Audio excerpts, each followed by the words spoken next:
This is a short demo of the WispWatch management system by ServerPlus. Right now we're going to go ahead and log into the system.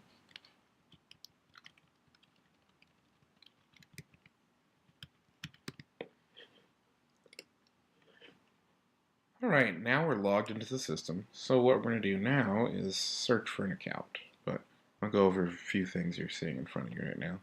It's pretty basic. It's made to be very simple and easy to use. You'd simply just go to the search box and type in the name, address, MAC address if you know it, IP address if you know that, of the device that you were trying to find. Or phone numbers and things like that, which we're working on some integration with trackers so that it'll be easy to do things like that. There's a screenshot function, which allows you to take a screenshot of what you're seeing, highlight the prevalent information, and you can send that. You can save it or email it or whatnot.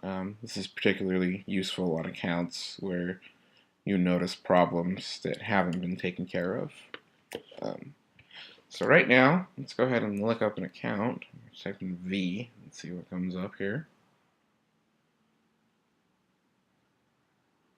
Alright, we'll try this David Allard.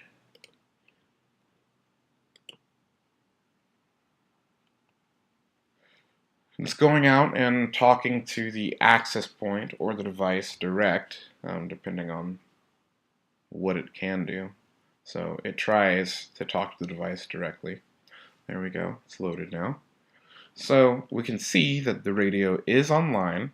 Looks like it has a pretty bad signal. The name of the access point is 5 Mile 57 Northeast access point. It gives you the IP address, lets you know the device is in bridge mode.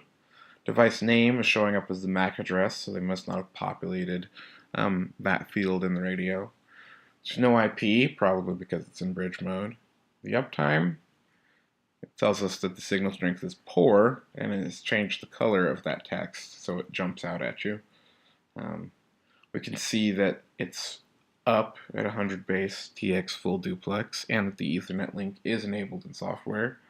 That's something important, especially in Cambium radios, to know. Sometimes it gets disabled in software. So we have a few utilities. You can reboot a radio. And this works for Cambium, MikroTik, and Ubiquiti gear. It also pops up and lets you know, hey, if you do this, you might kick the customer off for 5 minutes. You can run a link test on Cambium devices.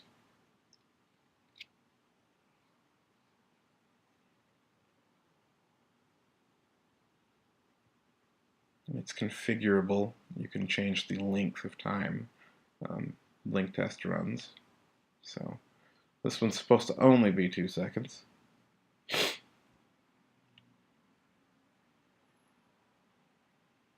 There we go. So 100% uplink efficiency, 99% downlink efficiency, 2.95 megabits up and 10.42 down. A simple ping lets you know the radio is up. We have a event log down here. The backend poller adds to the database little tidbits of information, so over time you'll be able to see jitter and signal levels over time.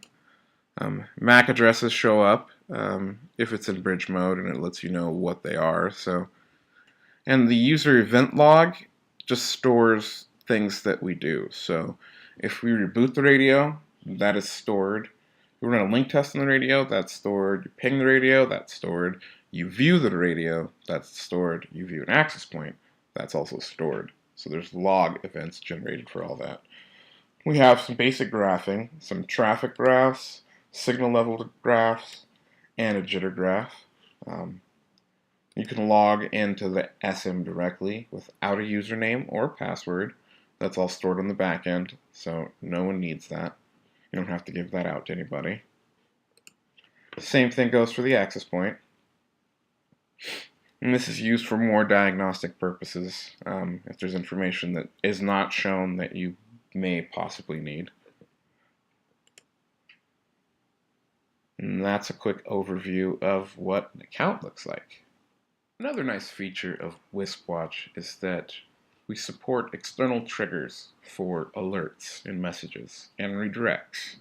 A few use cases would be, in this case, a trigger has been sent to say, hey, this customer coming from this IP address has not paid their bill. So a message is generated, and when I try to access the internet, this is the message I get. It lets me know that this account has been suspended due to non-payment and I need to contact billing to restore internet access. We've taken this a little further, and with Tracker and your billing system, whatever that may be, we allow you to create other custom messages. For example, in the system, let's say that you have an access point that is down and you want to display a message, or you just want ServerPlus employees to know, hey, if a customer calls in and they pull up this account, save yourself the time of troubleshooting, and just look at the top and you'll see, oh look, this access point has been flagged as down, and it looks like it's going to be about 7 hours. So if a customer is experiencing intermediate connection or connectivity or anything like that, you can look here and say, oh, we don't really need to troubleshoot anymore. We just need to let the customer know that this is what's going on. And this is generated by either Tracker, or we have an interface where you can also come in and create alerts. So you can select one access point, all your access point. This just goes to the database and loops over all the access points that are there. So you can select a bunch or individual ones that it affects, create your message, only show an alert on customers on affected access points, or redirect all customers broadcast message for those that are connected and can see this. And this isn't just for outages and things like that. This could be for changes. Let's say you have a maintenance window and you're going to use that and you want to inform all your customers. This requires that they click OK, and then it sends them back to their to what they were doing on the internet. This integration also requires that you're running a MikroTik somewhere between where the customers somewhere on your network close to where they're exiting the internet. So if you're running a MikroTik at your head end, you can do it there.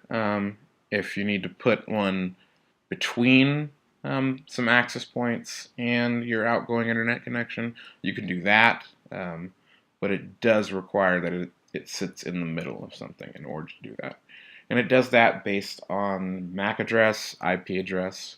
And if you have crafty customers that say, oh, okay, I've been redirected for non-payment, let me just go ahead and unplug my radio and try to get a new IP address.